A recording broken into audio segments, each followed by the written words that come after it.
கோபம் என் மேலே ஏன் வந்தது? மாமா உங்க முன்னேற்றம் எங்கள் கண்ணீரில் தான் வந்தது. அடராமா உண்மை சொன்னாலே கோபம் என் மேலே ஏன் வந்தது? நீ கொண்ட நாணயம் பூட்டிய வீட்டுக்குள் சிறையாயிருக்குதையா? நான் கொண்ட நாணயம் நாக்கிலும் நெஞ்சிலும் நிறைவாயிருக்குதையா?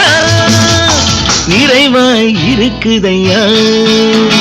பட்டத்து ராஜாவும் பட்டாள சிப்பாயும் உண்டான காலம் இது.